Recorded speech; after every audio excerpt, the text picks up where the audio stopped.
السلام علیکم دوستو، میرا نام ہے محمد فراز اور آپ دیکھ رہے ہیں کہانی ورلڈ۔ دوستو، ویڈیو شروع کرنے سے پہلے اگر آپ نے میرا چینل سبسکرائب نہیں کیا تو میرے چینل کو سبسکرائب کریں اور ساتھ موجود بیل آئیکن پر بھی پریس کریں تاکہ آپ کو ہمارے ویڈیوز ملیں سب سے پہلے۔ دوستو، گوگل برین اسکول کی ضرورت کو ختم کر دے گا، ایسا کہنا ہے ایک امریکن سائنسدان کا کہ اگلی 2 دہائیوں میں دماغ میں گوگل برین کی چپ ڈال کر فوری طور پر علم حاصل کیا جا سکے گا، جس کے بعد اسکول اور کالج کی ضرورت ختم ہو جائے گی۔ یہ بات مصنوعی ذہانت کے ماہر نکولس کیریناس نے ایک غیر ملکی جریدے سے بات کرتے ہوئے انہوں نے بتایا کہ وہ ایک انقلابی ایجاد پر کام کر رہے ہیں جس کے ذریعے انسان فوری طور پر ہر قسم کا علم حاصل کر سکے گا۔ انہوں نے کہا کہ مستقبل قریب میں ہمیں کچھ پوچھنے کے لیے ٹائپ نہیں کرنا پڑے گا، وہ صرف سوچیں گے اور انہیں چپ کے ذریعے جواب مل جایا کرے گا۔ نکولس کیریناس کا اندازہ ہے کہ اگلی 2 دہائیوں کے دوران ٹیکنالوجی اتنی ترقی کر چکی ہوگی کہ دماغ میں ایک چپ کے ذریعے سے ہر قسم کا علم ڈالا جا سکے گا۔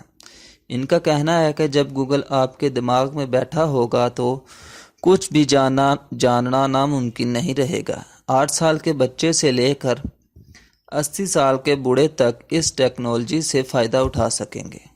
نکولس کے مطابق اس وقت اسکول اور کالج تعلیم دینے کے فرسودہ طریقے سمجھے جائیں گے۔ مصنوعی ذہانت کے ماہر نے بتایا کہ شروع میں یہ ٹیکنالوجی ابتدائی نوعیت کا علم دے سکے گی، تاہم اس میں بہت تیزی سے بہتری آئے گی اور ایک وقت آ جائے گا جب ہر شخص اپنی پسند کے مطابق اسے استعمال کرے گا۔ دوستو، آپ کو یہ دلچسپ معلومات کیسی لگی؟ اپنی رائے کا اظہار کمنٹ باکس میں کریں اور اپنے دوستوں کے ساتھ بھی شیئر کریں۔ ویڈیو کو لائک ضرور کریں۔ شکریہ۔ اللہ حافظ۔